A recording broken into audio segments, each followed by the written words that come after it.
Penugonda YSR Congress party MLA అభ్యర్థి మంత్రి ఉషశ్రీ చరణ్ మనతో ఉన్నారు. సో వారితో మాట్లాడే ప్రయత్నం చేద్దాం. మేడం చెప్పండి, ఇవాళ Chandrababu Naidu land titling act ని పూర్తిగా దానిపైన విషయ ప్రచారం చేస్తూ ఉన్నారు. దీనిపైన ఎలక్షన్ కమిషన్ కూడా సీరియస్ అయినటువంటి పరిస్థితి, దానిపైన కేసు కూడా నమోదైనటువంటి పరిస్థితి కనిపిస్తుంది. దీనిపైన మీ అభిప్రాయం?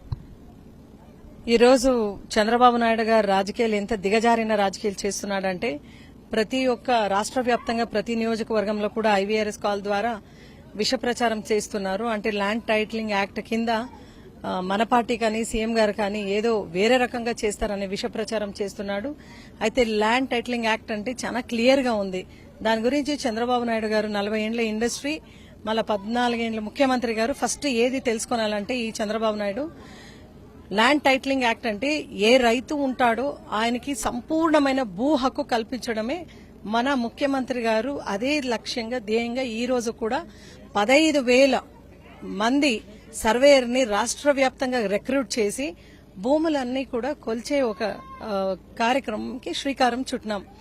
దగ్గర ఈ ఒక ఎక్స్టెంట్ ఈ ఒక ఏదైతే ఈ కార్యక్రమం ఉందో ఈ సర్వే బ్రిటిషర్ల కాలంలో చేసిండేది. దగ్గర 100 years అయిపోయింది ఈ ఒక కొలత చేసి అవన్నీ కూడా. ఈ రోజు మన రాష్ట్రంలో ముఖ్యమంత్రి గారు 15,000 మంది సర్వేయర్తో పాటు ఇప్పుడు సర్వే అనేది ప్రతి గ్రామంలో కూడా స్టార్ట్ చేశాం. రైతన్నకు ఎక్కడ కూడా ఆయన ఇబ్బంది పడకూడదు. ఎన్నో ఏండ్ల నుంచి డివిజన్ జరగలేదు, ఎక్స్టెంట్ సరిగా లేదు, మళ్ళా రికార్డ్స్ సరిగా లేదు. ఇవన్నీ కూడా రైతన్న ఎప్పటికప్పుడు కూడా ఆయన కోర్టు చుట్టూ తిరగడం, వేరే వాళ్ళ దగ్గర పోవడం, న్యాయానికి పోవడం, పోలీస్ స్టేషన్లో కంప్లైంట్స్, ఇవన్నీ కూడా ఎక్కువగా సివిల్ కేసెస్ ఉండడంతో దీనికి పర్మనెంట్ గా ఒక ఫుల్ స్టాప్ పెట్టి వాళ్లకు సంపూర్ణంగా శాశ్వతంగా భూ హక్కు కల్పించాలి అని మన ముఖ్యమంత్రి జగన్మోహన్ రెడ్డి గారు ఈ రోజు ఈ ఒక సర్వేయింగ్ అనేది ఏర్పాటు చేయడం జరిగింది. ఎక్కడ ప్రజలందరికీ కూడా అనుకూలం అవుతుందో, ఎక్కడ ప్రజలందరూ కూడా సంతోషంగా ఉంటారని ఈ రోజు చంద్రబాబు నాయుడు గారు ల్యాండ్ టైటిలింగ్ యాక్ట్ కింద జగన్మోహన్ రెడ్డి గారు ఇటువంటి చర్యలు తీసుకున్నారని విష ప్రచారం చేస్తున్నారు. గతంలో కూడా చంద్రబాబు నాయుడు గారు ఒకటే ఆయన తెలుసుకోనాలి. గతంలో కూడా ఊరుకొండ మాజీ ఎమ్మెల్యే పయ్యాల కేశవ గారు కూడా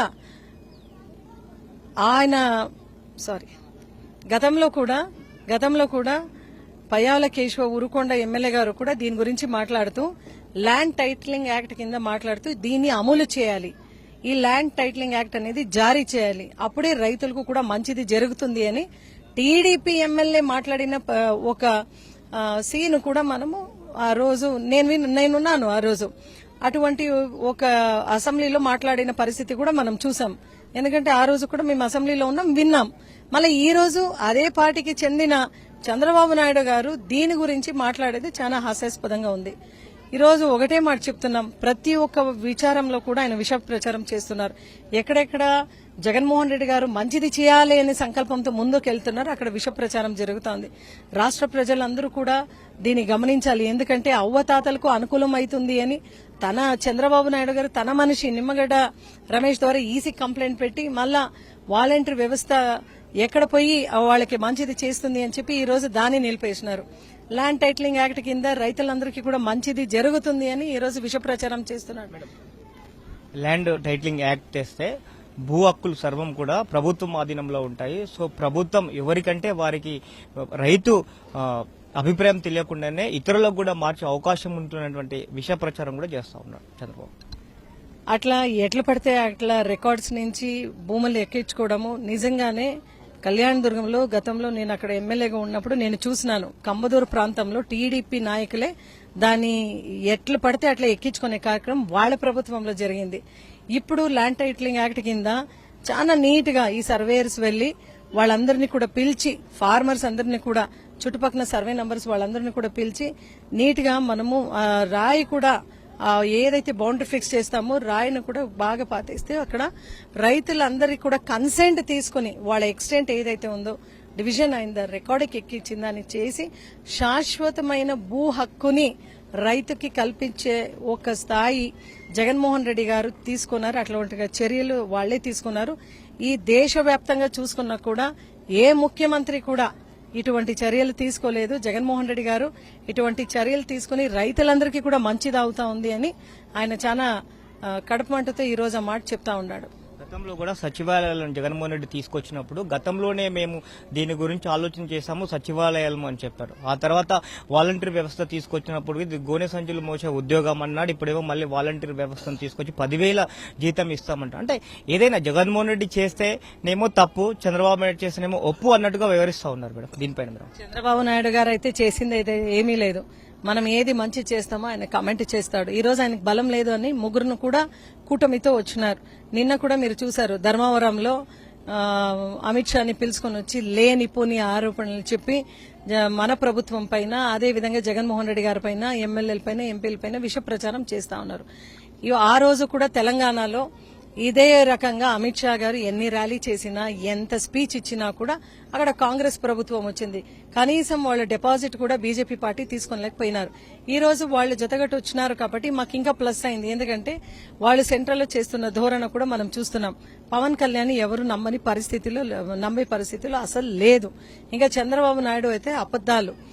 ఆయన చంద్రబాబు నాయుడు గారు మన క్యాడర్ పక్కన పెడితే కనీసం వాలంటీర్ని చూసి కూడా భయపడిన పరిస్థితిలో ఆయన పోయినాడు. ఎందుకంటే గతంలో సంచు మూసే ఉద్యోగం అన్నాడు, ఉగ్రవాదులు అన్నారు, ఎవరు ఇంట్లో లేనప్పుడు తలుపు తట్టి వెళ్తున్నారన్నారు.